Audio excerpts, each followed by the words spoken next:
Welcome. In this brief video, we will expand on the ideas of the median and the percentiles and introduce the concept of the quartiles. As with most things in statistics, we must recall the ever-present theme that there are 1,000 ways to do the same thing. That is true with quartiles also. If you use Excel or Google Sheets to find the quartiles, there are actually two different functions that you can choose to achieve essentially the same general idea, though it is not uncommon for these functions to produce different values, but not always. Thus, we already know there is an element of ambiguity in the choice of approach to obtain the desired answer. And alas, the by-hand method to calculate quartiles that I will introduce here may yet produce a different answer than the two functions in Excel. All that said, let's start with the general conceptual idea of the quartiles. The first quartile is best thought of as the median of the lower half of the data set. Correspondingly, the third quartile would be the median of the upper half of the data set.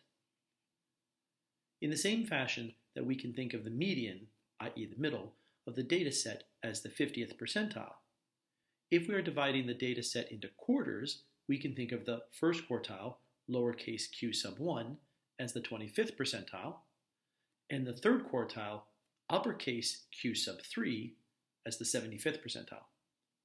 My choice for the subtle distinction in notation for the quartiles will become evident when we discuss the 5-number summary shortly. Recall from the last video that the median for this mice weight data set is 12.0 grams, because that is the 63rd data value in this sorted data set. If you do not recall this, you can pause the video here to convince yourself that this is indeed correct. What we will do here is highlight the median and draw in a thick dividing line to separate the lower half of the data set from the upper half. Unfortunately, as drawn here using conventional presentation motifs, the lower half of the data happens to be above the upper half. C'est la vie. Having done so, we see that there are 62 values in the lower half, indicated here in orange, and there are 62 values in the upper half, indicated here in green. For now, we're not putting the median with either the lower or upper half of the data set. So, to locate the first quartile, we will find the median of the lower half of the data, the median of the first 62 values in this data set. 62 is even, divide by 2, and we get 31. The median would be the average of the 31st and 32nd values, which have been highlighted here. It just so happens that the values are the same here. They are both 11.3, but the general protocol would be to add these numbers and divide by 2 to get the average. And if the values are different, this is indeed a necessity. So I will write it out here nonetheless. Because there are the same number of data values in the lower and upper half, to locate the third quartile, the median of the upper half, we start from the 64th value and count up to the 31st and 32nd values. In this case, that would take us here to the 94th and 95th values. More specifically, starting from here, the first value above the median, counting up to the 31st and 32nd numbers from this value, we have the first 10, then the next 10 takes us to the 20th, next 10 takes us to the 30th. So these are indeed the 31st and 32nd numbers. Again, we can easily confirm that these are the 94th and 95th values in this data set. As for the first quartile, for this data set, these values happen to be the same. So the third quartile, the median of the upper half, is just 12.5. If these values had been different, we would add and divide by 2 to get the average. That is the sum of 12.5 plus 12.5 divided by 2. A bit silly to do that here because we just get back the same value of 12.5, but it does demonstrate the main idea. Again, had the values we located for the median calculations shown here been different from each other, it would have been necessary to take the average, and then the quartiles would not actually have been data values found within the data set. Now, let's rework the calculation using the percentiles. Since we are doing this by hand, we will use the L-locator method. For the first quartile, which is the 25th percentile, we calculate L star, which is 25 divided by 100 times 125. This gives 31.25, which we note is not a whole number, so to get the locator, we round L star up to 32. Thus, the 25th percentile is the 32nd number in the ordered data set. Again, we saw earlier that this is 11.3 grams. With a moment of reflection, we can see how these two methods might give different results.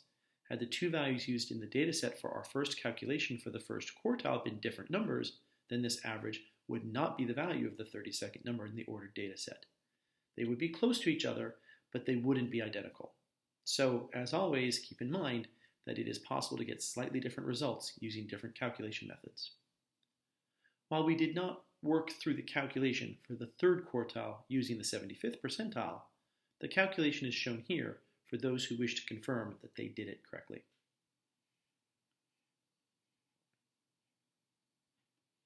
Okay, so now we are ready to introduce the 5-number summary, which will be followed by a presentation of the graphical representation associated with the 5-number summary, the Box-and-Whisker plot, often just called a box plot.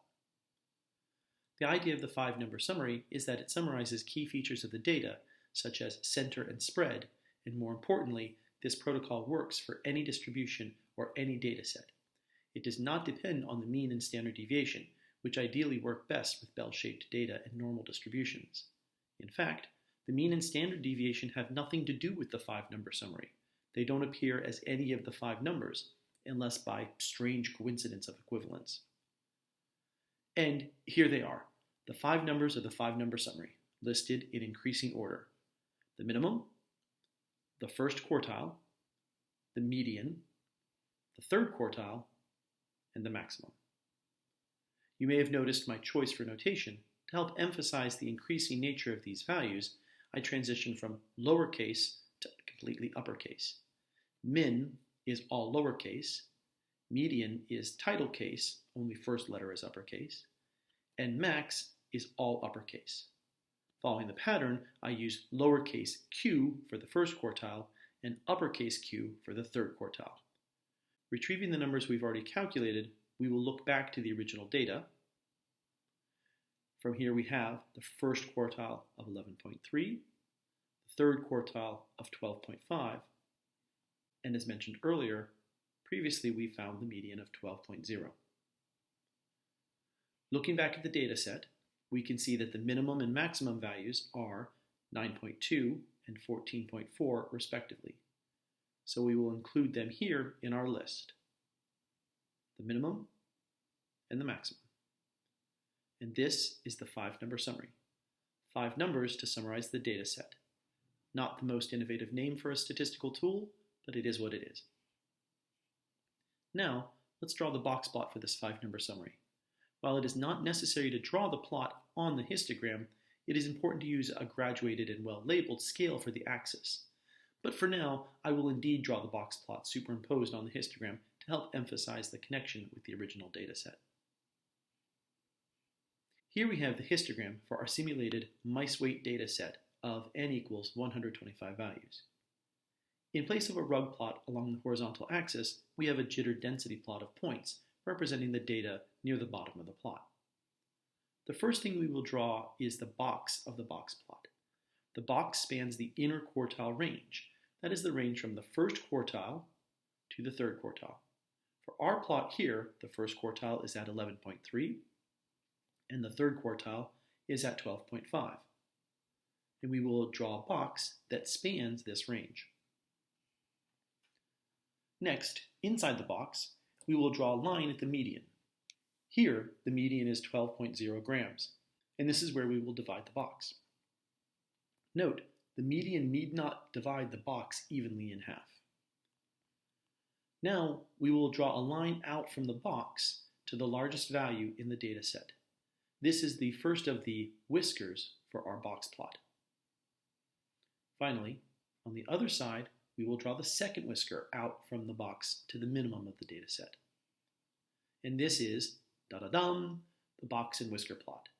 This clearly shows the 5-number summary, the minimum, first quartile, median, third quartile, and maximum of the data set. There is something to note about the intervals associated with the box plots. In particular, each interval captures 25% of the data.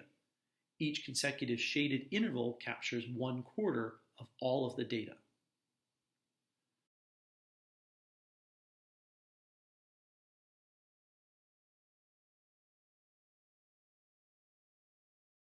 The 5 numbers of the 5-number summary give the boundary values separating these four intervals. As a consequence of each interval containing 1/4 of the data set, if the interval is smaller, the data will be packed in more tightly into the interval. If the interval is longer, the data will be more spread out. So the box plot gives a sense of the density of the data.